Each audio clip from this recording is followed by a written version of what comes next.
ways about violence, we are talking in the old ways about violence, in that we are not talking about violence as a gendered issue.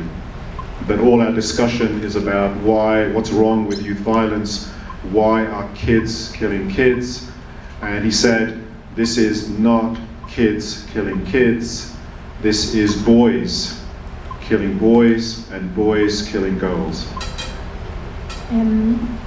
Lo que estaba haciendo cambió cuando un activista muy importante,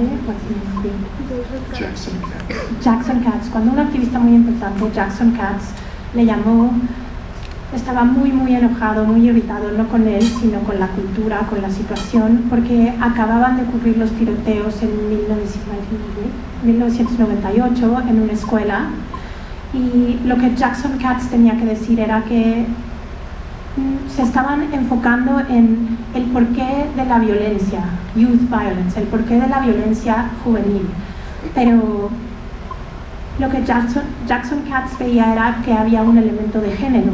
Había niños matando niños, niños matando niños. Había que atender el elemento de género y no solo violencia juvenil. And he said, until we recognize the gendered aspect of violence, we will never be able to do anything about it. We will be impotent in how we deal with violence, because we don't understand one of the essential aspects of violence, which is around how normal masculinity is constructed as violent and as controlling. And that we really have to start deconstructing not just femininity, but masculinity as well, and really start taking it apart and showing that it's not, that there's no one way to be a man, that it's about masculinities in the plural, and so that we can open up the options that boys have for understanding how to become men.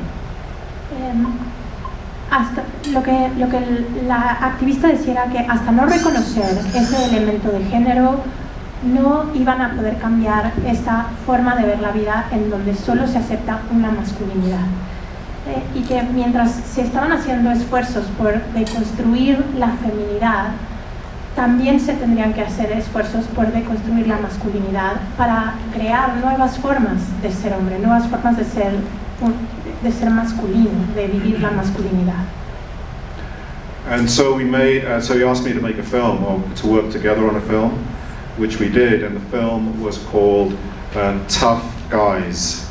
And the guys is G-U-I-S-E, which is the mask. So it worked in these two ways. What the film talked about was how what is considered to be normal masculinity is a mask that boys perform, that they're encouraged to perform masculinity in this way. And since we did the film 15 years ago, I think there has been, it's not just the film that did it, the film was part of a much broader social movement that started to question notions of masculinity.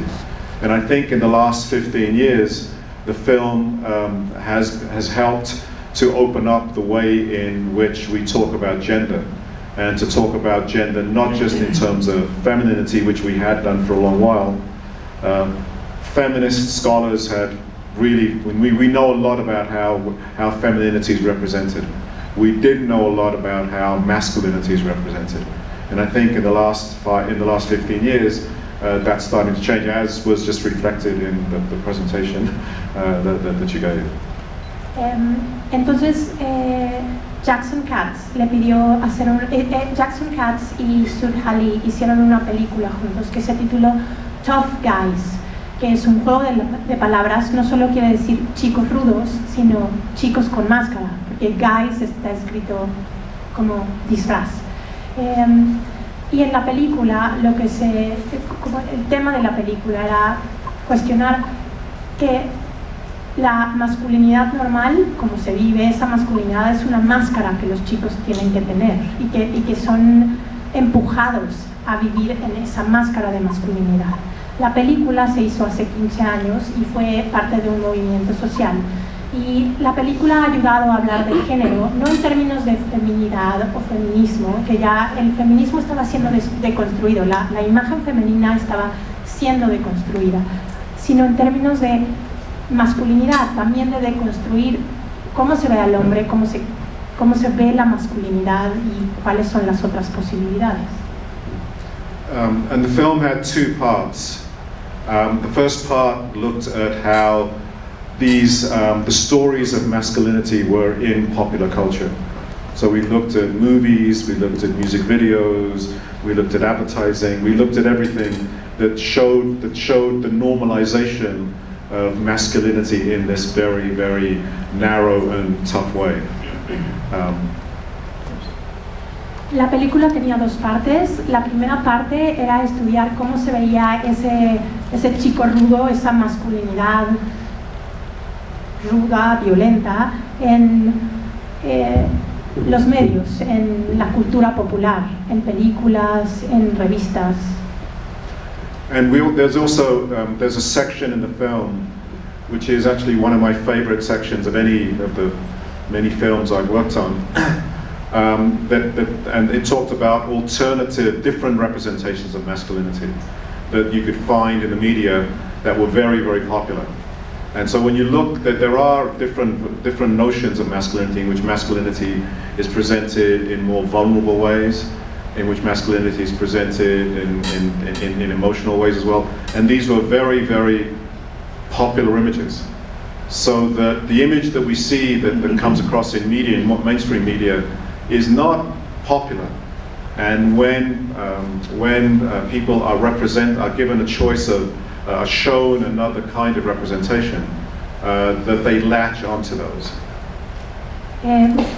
Hay otra sección de la película que es una de sus secciones favoritas de todas las películas en las que ha participado, en donde buscaron representaciones alternas de la masculinidad, representaciones en las que la masculinidad se veía vulnerable, cariñosa, emocional, y existen en la cultura popular, pero como en los medios dominantes no existe esa masculinidad vulnerable, pero sí, si a la gente se le da a escoger qué tipo de masculinidad quieren representar, también escogen una masculinidad vulnerable, afectiva, emocional. Está ahí, esa imagen está ahí en los medios populares. And in this section, we had many examples of different kinds of masculinity. I'll just give you two. My favorite one was the Muhammad Ali in 1996, when he was the final torchbearer of the Olympic torch, going toward, in Atlanta. And Ali's Parkinson's had just started at this point. And when he went up to light the Olympic flame, his hand was shaking. And he was braver then than he ever was in the ring, because he was in front of a global audience. He was able to reveal his masculinity, reveal his vulnerability. And that vulnerability is part of what made him a man.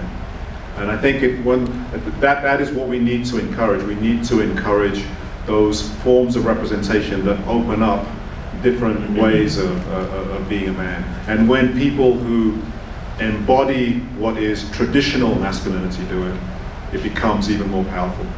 When Muhammad Ali does it, who was literally the toughest man on the planet, when he does it, when he shows he can be vulnerable, that opens up the range, that shows boys that there's not one way to be a man, but that there's many different ways to be a man.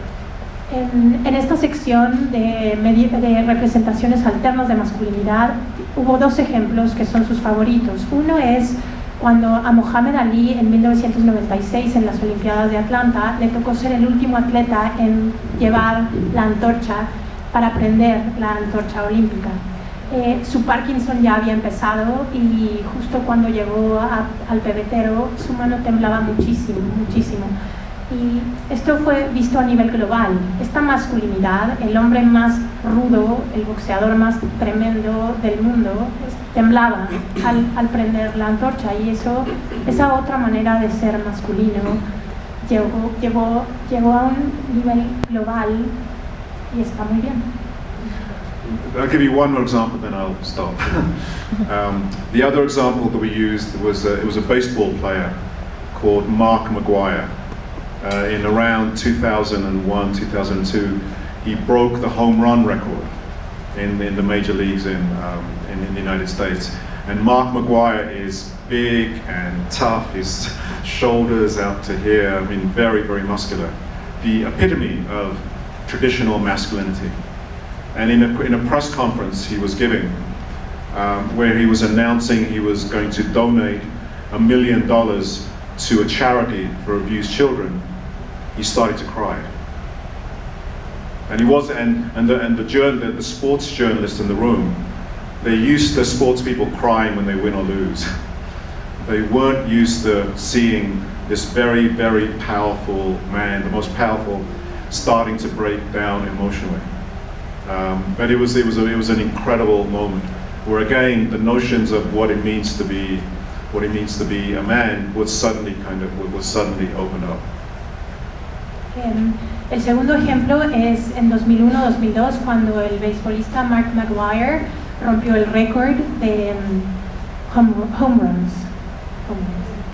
Sí, de home runs. Y estaba anunciando ante una conferencia de prensa y una serie de reporteros de los deportes que iba a donar $1 millón a una organización que ayuda a niños abusados, y rompió en llanto.